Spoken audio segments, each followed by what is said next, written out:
A very good afternoon to all. I take immense pleasure in welcoming you all for this exclusive webinar on the importance of epics for cultural cohesion, a case study of Italy, Argentina, and India. I'm Srinidhi Suneet. I'm a student at Flame University. I'm doing a major in human resource management and a minor in digital marketing. In this session, students will be introduced to several famous works of world literature while gaining an understanding of how these classics have been repurposed centuries after they were written. In this session, we will investigate the romantic idea of the epic genre, in particular, as the presumed reflection of the national essence.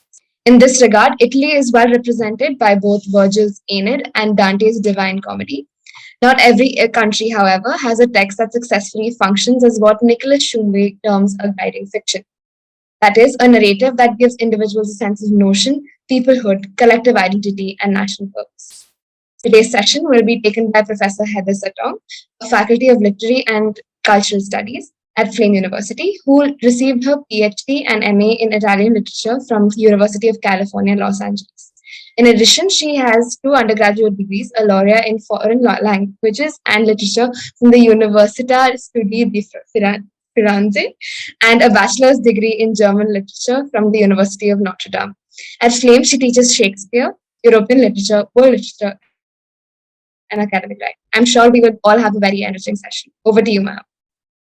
Thank you so much for the introduction, and thank you all for joining. I know that at 3 o'clock on an afternoon of a very hot day of a holiday is a really tough time slot. So if I can manage to keep you all engaged for the hour before we get to discussion, then I've done my job. So it's going to be a challenge for me and also to you to stick with me. So the title of my lecture is The Importance of Epics for Cultural Cohesion, a case study of Italy, Argentina, and India. And I'm going to be talking about Italy and Argentina and comparing them, and then letting you guys reflect on India.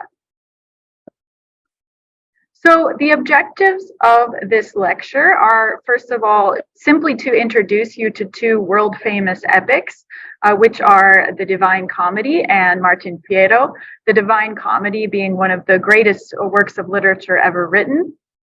Then we're going to discuss the idea, which was common in the 19th century, that the epic genre is a reflection of national essence. Then we will see how great works of literature can be reappropriated for political purposes centuries after they were written. And we're going to compare a successful guiding fiction to a failed one, the successful one being the Divine Comedy and the failed one, Martín Fierro. And then finally, I will allow you to reflect on the Indian context. So first of all, let's start off by defining what an epic is.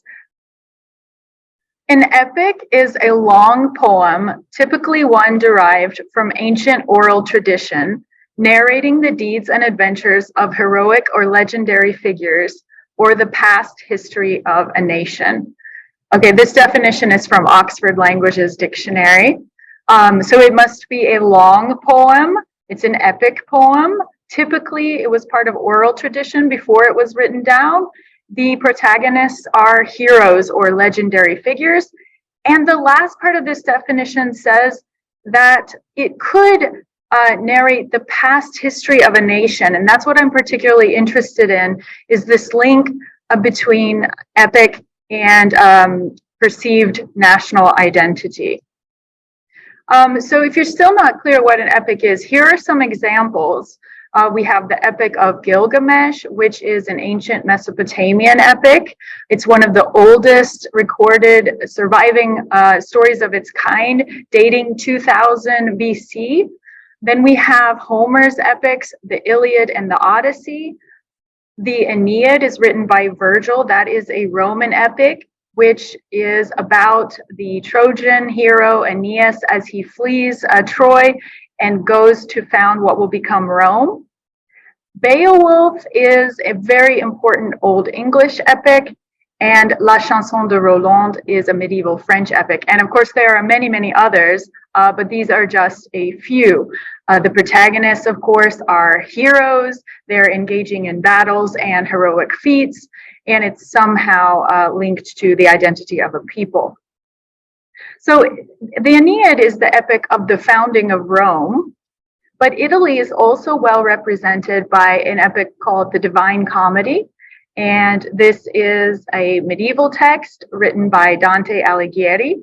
And he didn't give it this title of Divine Comedy. That was given to this epic subsequently.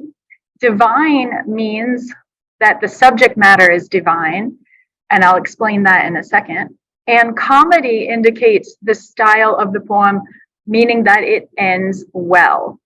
It doesn't mean that it's funny. Trust me, it's most of the time it's not very funny. It's not ha-ha funny. But because he ends up in heaven, it is considered a comedy, meaning it ends well. So what is the Divine Comedy? Well, it's the story of the hero, who is also the author, Dante, his journey through the three realms of the Christian afterlife, which is hell, purgatory, and paradise. Purgatory was conceived of as a realm where those who had sinned, but who believed and were their souls would be redeemed, had to purge their sin. So as you can see, this is a book that's 3 volumes. It's a very, very big work. And it was written by Dante Alighieri during the Middle Ages. So why is this text so important for Italy? Well, one of the reasons is that Dante provides an unprecedented and extremely vivid imagining of the Christian afterlife. So before this moment, in the Bible or in other Christian texts, the place that is hell was only associated with flames or heat or maybe some demons, but there was no precise description. And Dante imagines this whole other world of the afterlife that's very, very precise and very detailed. This is his entire worldview. He imagined that when Lucifer, who used to be an angel, fell from the heavens, he displaced all of this earth there that became hell, and that is an inverted cone, and that the earth came out on the other side of the hemisphere as a mountain, which is Mount Purgatory, and then that heaven was concentric circles around. So this is how Dante envisioned the universe, and his vision became extremely important. Here is the section of hell. If we imagine that it was a cross section and they were descending, and you can see that there are geographical features like rivers, and that in different levels or circles of this this imaginary world, different sins are punished.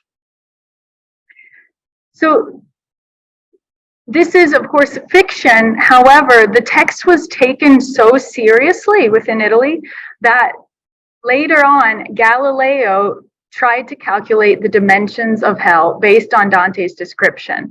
Galileo, of course, who contributed to the development of the scientific method, a very famous astronomer and physicist, he tried to calculate the dimensions of hell. So that shows you just how seriously people took this text. Now, another reason why it's so important is because Dante invents particular punishments for each particular sin, and that didn't exist anywhere else. So all of this was his imagination. In the image there, you can see some figures which have their heads twisted on, looking behind them. So they're naked figures and their head is twisted, and Dante says they're crying and tears are streaming down their faces and running down their buttocks. So this is the punishment that he invents for the fortune tellers, for the false prophets, for the people who in life proclaimed that they could predict the future, but that was a lie.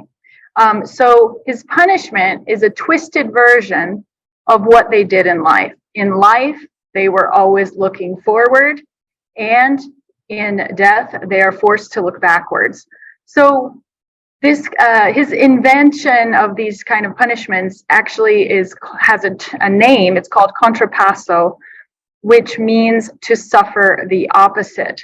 So the souls in Dante's Inferno get a punishment that either resembles or contrasts with the sin itself. So I'll show you another example. This is William Blake's painting depicting the circle of the lustful. So the lustful in Dante's Inferno are blown about by violent winds, and that reflects the sin that they were guilty of in life, which is lust, because they subjected reason to desire and they let themselves be blown about by violent winds. So I think you can get a sense that this universe within the text is unprecedented, and it became very important for how people conceived of their world and the afterlife. Now, another reason why Dante is so important in Italy is that he wrote in the vernacular, and by vernacular I mean in Italian, in spoken Italian, which was not the literary language at the time. So at that time, all men of letters, men of the court, politicians, they would have been writing in Latin. No author was writing in really important works of literature in Italian, and Dante did because he believed that the language was worthy.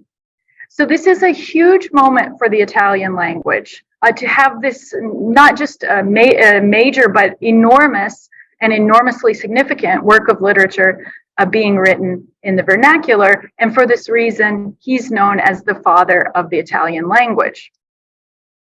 He also made very interesting linguistic considerations about identity of peoples.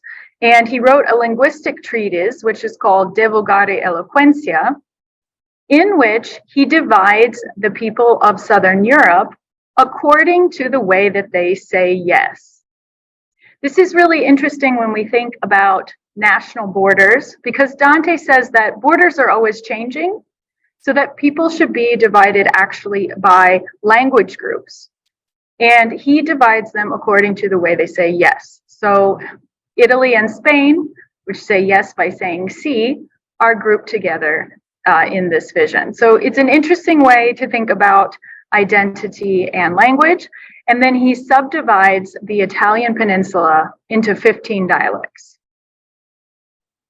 Okay, another reason why Dante is very important and became even more important in the 19th century is that, politically speaking, he argued for empire as the only way to bring peace to the Italian peninsula. So Dante wrote this during the medieval period when Italy was made up of warring city-states. Of course, it was not a nation. Nations didn't exist until the 19th century. So at the time, there was never a really peace in his area. Dante is from France. And he argues that the only way for peace is to unite in an empire. So if we take a look just at the small area, which is modern day Tuscany, which is highlighted in red on the right, very small area of the Italian peninsula, we can see that during Dante's time, all of these cities were separate city-states. So Florence, Siena, Pisa, they had separate governments, and they were also enemies. So if you go to Siena today, you'll go down a particularly famous street, and the tour guides always like to show you this street. And in this street, there are statues, armored statues, that are all facing to the right. So all of the armor and the weapons are pointing right. And the tour guides will tell you that every statue is facing right because Florence is to the right, and that was Siena's primary enemy. So we can see that in this small space, there was constantly fighting going on, and it was a very tumultuous time. We can also see this simply by looking at the structure of the buildings in the medieval period. If you look at these buildings, the one on the bottom right is Palazzo Signoria. That is the governmental building of Florence during the medieval and Renaissance period. And if you look at it, you can see that it looks like a fortress, right? It's got a tower to keep watch. The same with the governmental building of Siena. It's got tall walls. It looks like a fortress. The aim was to protect themselves from the neighboring city-states. If we look at other buildings, they are tall towers to keep watch and to protect. So it was a very unstable time. And Dante argues for empire. Of course, he's thinking about the Roman Empire, right? When all of this territory was at one time united. This slide shows the Roman Empire at 100 AD. And so you can see it's not just the Italian peninsula, but it's a huge chunk of Europe and even the northern coast of Africa and beyond. Okay, so Dante is certainly not referring to the concept of nation, but to empire. Needless to say, when the unification process happened within Italy, they conceived of Dante as a prophet of national unity. So Dante's talking about empire, but the 19th century thinkers equated what he says about empire with nationhood. And in this way, Dante became a symbol of national unity. And as I already mentioned, he was known as the father of the Italian language.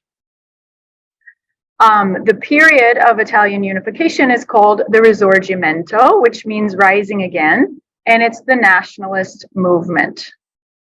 So this is a slide of just prior to unification. In 1843, unification happened in 1861. We can see here that the Italian peninsula is not united. It's made up of at least 8 separate states. And most of these states were controlled by the Austrian Empire, so dominated by foreign powers. Italy was not a united country at this time. And the ideologues, the intellectuals that were heading this movement of unification wanted to argue for a collective identity based on common language and culture of a people. One of these forward thinkers, one of these leaders of unification was Giuseppe Mazzini. And he formed a nationalist group that was called Young Italy. And he also advocated for an end to foreign rule. And one of the ways that he inspired people to join this movement was through poetry and through literature. And Mazzini is actually called the heart of the Risorgimento period. Camillo Cavour is the brain and Giuseppe Garibaldi is the sword, meaning that Giuseppe Garibaldi was fighting for it, Camillo Cavour was thinking about how to accomplishment, and Giuseppe Mazzini, being the heart of unification, was inspiring patriotism. And he uses Dante to do that. So this is a quote from his essay on Dante. He writes, "Do you, Italians, really want to honor the memory of your greats and give peace to the soul of Dante Alighieri? Make true the concept that fatigued him during his life on earth. Make one and powerful and free your land. Extinguish among yourselves all those petty divisions against which Dante preached so much, to the point that he, the man who most of all felt and loved your future, was condemned to misfortune and exile, while you remain doomed to centuries-old impotence. Free the tombs of your greats, the men who have placed a crown of glory on your country, from the shame of being trampled upon by the foot of a foreign soldier. And when you are made worthy of Dante in love and hate, when Dante's soul can look upon you painlessly and glad of all its Italian pride, we will raise the statue of the poet to the highest elevation in Rome and write on the base, to the prophet of the Italian nation, from the Italians, worthy of him." So what this is basically a rallying cry for unification in the name of Dante. He's saying, let's do it for Dante.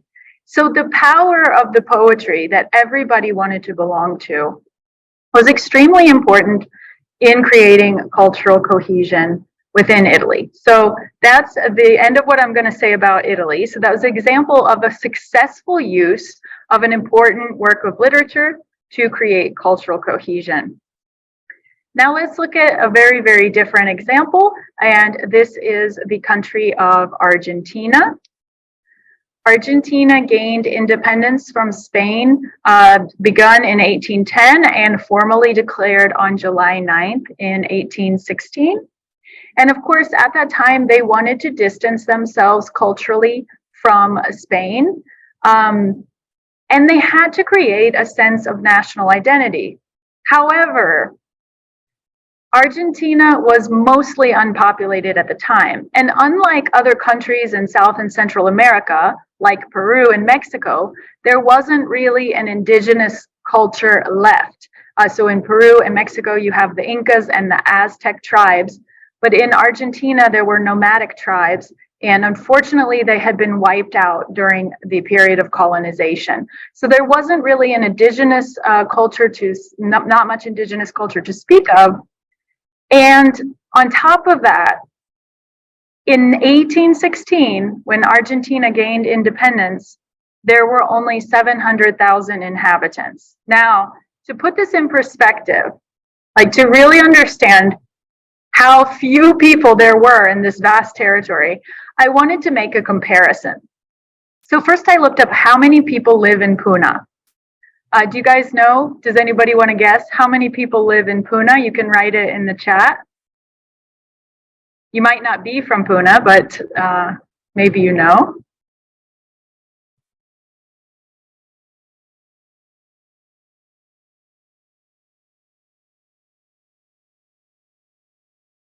No guesses? Okay, I have a guess. 50 lakh. Anyone else want to guess? So the inhabitants of Puna are 7 million. So the inhabitants of Argentina at this time was 1/10 of the inhabitants of Puna in a territory that's almost the size of India. So I actually wanted to see, how does Argentina compare size-wise with India? And it's they're quite close if we rank the world's 10 largest countries by area. India is bigger, coming in at 3,287,000 kilometers squared. But Argentina is relatively comparable. So imagine a territory roughly the size of India with 1/10 of the inhabitants of Puna. Okay, so it's practically empty. And that's how many inhabitants they were when the nation gained independence. So the campaign slogans of the founding fathers of Argentina was populate the desert. It was a land that was unpopulated. So how do you create cultural cohesion in a scenario like this? I have to give you a little bit of historical background, and that is on the 19th century political divide in Argentina. There were two main political parties, the Unitarians and the Federalists. The Unitarians were Europeanized elite. They wanted a centralized government in Buenos Aires, which was a port city, and they wanted to heavily tax the provinces and use the money for taxes to profit in Buenos Aires. They were urban intellectuals, and that they believed the future of the nation lay in industrialization. The other political party were the Federalists, and they were gauchos, which means a cowboy. A gaucho is an Argentine cowboy, and a caudillo is a strong man, a warlord that is ruling over and controlling the gauchos in the rural areas.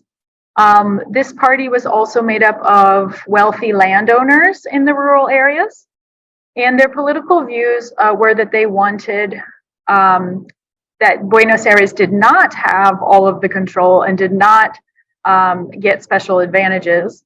And they also believed that the future of Argentina lay in cattle ranching rather than in modernization and industrialization. So keep this political divide in mind.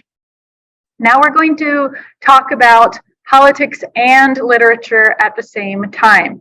So the fundamental dichotomy in Argentine politics of the 19th century and in literature is known as civilization and barbarism. So you can see on the left, there are images of the political party known as the Unitarians, who are Europeanized elite. They wanted the modernization of the cities. They wanted the power in Buenos Aires.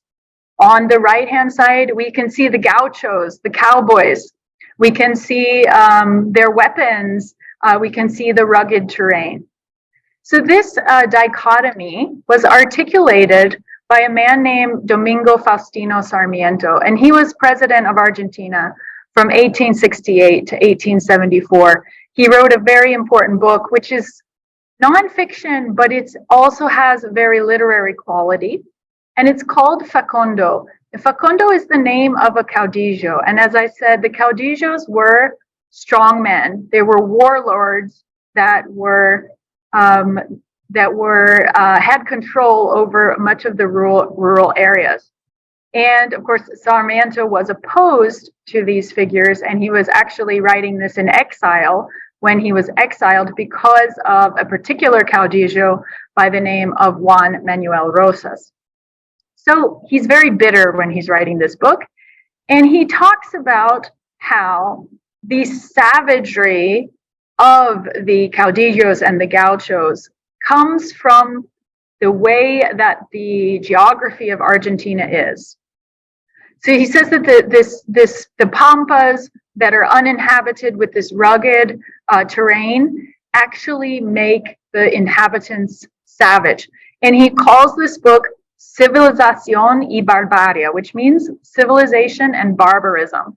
So you can clearly see that there is a divide. He's calling the rural inhabitants barbars, uncivilized, and the Europeans civilized. So this dichotomy is going to play a role in all of 19th century and into 20th century history in Argentina. And it made it very difficult for them to construct a collective national identity. When we think about national identity, it happens in the moment when a country gains independence or finally has nationhood, but that doesn't mean that the people are necessarily ideologically united in that moment. So there's a particular famous scholar by the name of Nicolas Shumway. He is a professor at Yale, and he wrote an important book that's called The Invention of Argentina. He makes a very strong argument in this book. He says that Argentina's attempt to invent a collective identity was a failure. That's a pretty strong argument, but he has reasons for saying that. He says that Argentina's guiding fictions created a mythology of exclusion rather than inclusion. And by guiding fiction, he means a narrative that gives individuals a sense of nation, peoplehood, collective identity, and national purpose. What I mean by that is that either the fictions of Argentina were written by the side that we've labeled as civilization, or they were written by the other side, the federalists, the rural inhabitants, and that neither could be embraced by all of the population. So this is the cause that Nicolas Shumway attributes to the failure of Argentina. All right, let's see how this plays out in the literature of Argentina. So I'm going to contrast two different authors. On the left-hand side, we have Bartolomé Mitre, and on the right, Jose Hernandez. I think you can see already from the images which one falls on the side of civilization and which one falls on the side of barbarism. And I'm just going to share with you their individual ideas about the literature of the time period and on epic.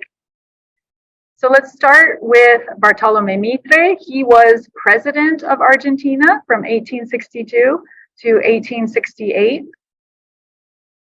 And in 1887, a man by the name of Señor Don Miguel Ruiz, wrote to Mitri, who was a scholar, he was an author, he was former president, he had a newspaper, he was politically involved.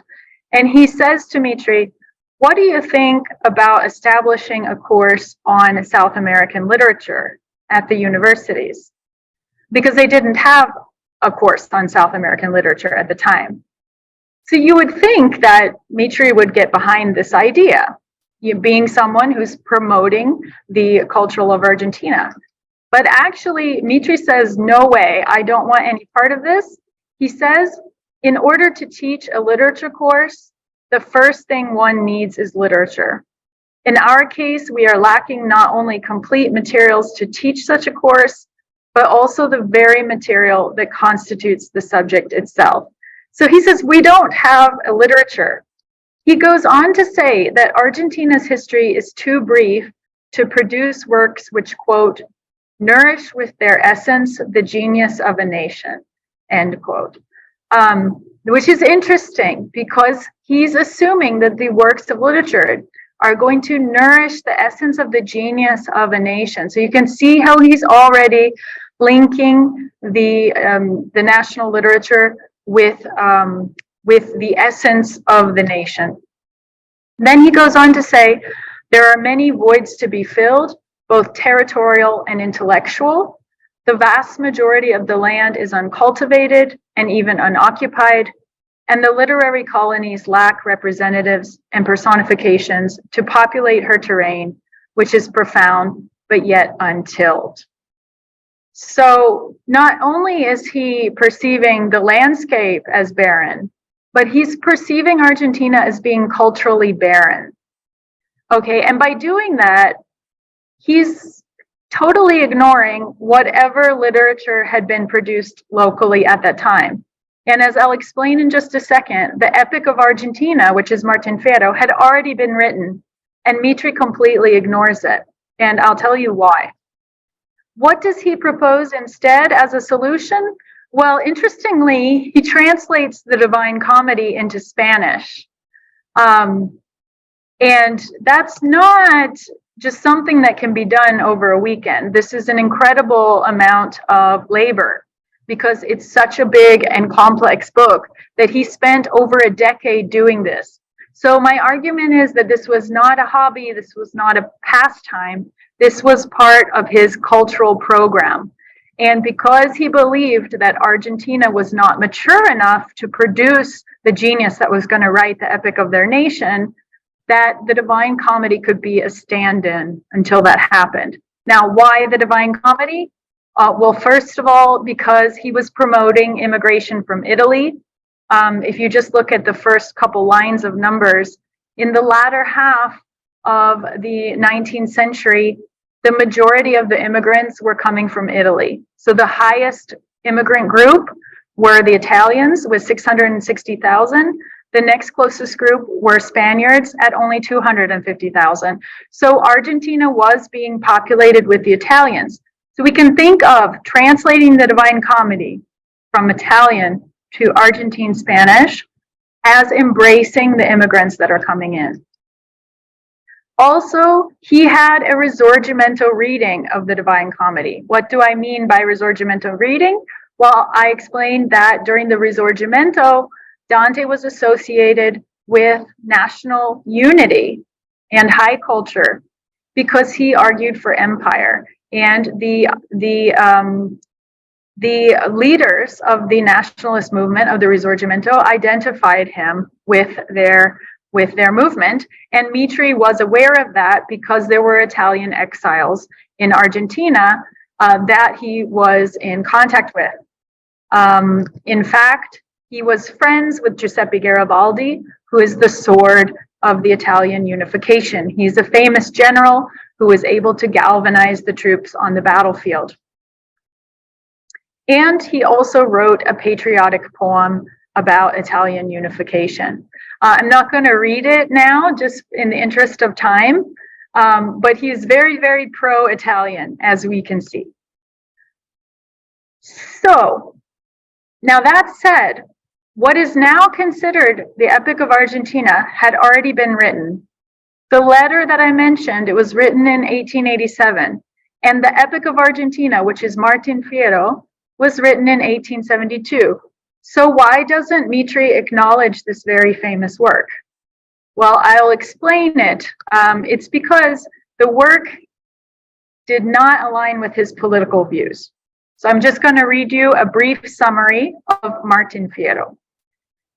Martín Fierro is the story of an impoverished gaucho of the Argentine Pampas who sings of his many misfortunes, most of which are directly related to his persecution by Argentine institutions such as the military and government. Drafted into the army, Fierro leaves his family only to be exploited and mistreated by the military men who are misusing the conscripts as a free labor force. After realizing the futility of remaining on the front, he deserts and returns home to find his house destroyed and his family gone. In a country that offers him no alternative, he is forced to live as an outlaw. By the end of the book, Fierro and his friend Cruz have withdrawn from civilization.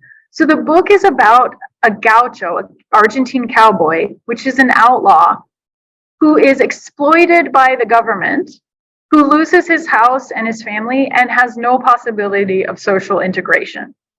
Okay, so I think it's pretty clear why Mitre would choose to ignore this work. Martín Fierro is a bit of an anti-hero because he is an outlaw. So it's questionable whether this work really is even an epic. However, it did get taken up as Argentina's epic in subsequent periods. Mitre was definitely aware of the work.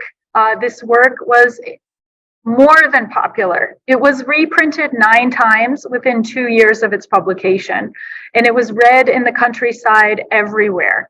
And Jose Hernandez even sent Mitre a copy of the book, and Mitre wrote back, voicing his disapproval of the political message. He writes, "I am not completely in agreement with your social philosophy, which leaves in the depths of the soul a bitterness without the correction of social solidarity. It is better to reconcile antagonisms with love and the necessity to live together and united than to ferment hatred, which has as its cause, more than the nature of man, the imperfections of our social and political state." So in other words, this work is not in line with national consolidation, and that's why he did not support the text. Obviously, a narrative about a minority group that is exploited by the government cannot function as a guiding fiction in the way that the Divine Comedy is, which is why I argue that the Divine Comedy translation of Mitre is an anti-Martín Fierro. He wanted to portray the Argentines as Europeanized men of letters and not as violent plainsmen. We can see the contrast in these images here of the Divine Comedy. This is an image of the 5th canto, which associates everything, of course, with high culture, with European culture, versus the Argentine plainsman, which is actually the poet, the payador on the right. So it wasn't until the turn of the century that the gaucho was reappropriated. So we're talking with Mitre the latter half of the 19th century. By the beginning of the 20th century, the gauchos had disappeared. And the immigrants had arrived. In fact, they had arrived in droves. So the gaucho had died out more or less. Argentina did become populated by immigrants, largely Italians. And then there was xenophobia towards the immigrants. And it was at this time that the gaucho was taken up as the symbol of Argentine identity. And this is a quote from a book called La Argentina del Centenario. "The symbolic gaucho, the desert, the wagon, are no longer the representatives of a barbarous reality that must be left behind in the march towards civilization. Rather, they are symbols used to construct a national tradition that progress threatened to dissolve." So at this time, the intellectual elite wanted to claim Martín Fierro as the symbol of their national identity, And Lugones writes a book that's called El Payador, in which he says the aim of this book is to define epic poetry, to demonstrate that our Martín Fierro belongs to this genre, to study it as such, and to determine simultaneously, on account of its national characteristics, the formation of our race and its destiny. And he defines epic poetry as the expression of the heroic life of a race. So eventually, Martín Fierro did become the epic of Argentina. And here we can see a drawing or an etching of Martín Fierro with weapons that are called bolas. And he's, chasing some emus there. So this is our rugged plainsman who's the hero of the Argentine epic. So that's the end of my lecture. The takeaways, or what I wanted you to get from this, are that important works of literature can be reinterpreted and politically repurposed centuries after they were written. The epic genre in particular is associated with national identity. And 3, for an epic to serve as a successful guiding fiction, that is, a narrative that fosters a sense of collective identity and nationhood, it must offer a mythology of inclusion rather than exclusion. Because the narrative of Martín Fierro is that minority groups are exploited, right? So that can't serve as a successful guiding fiction.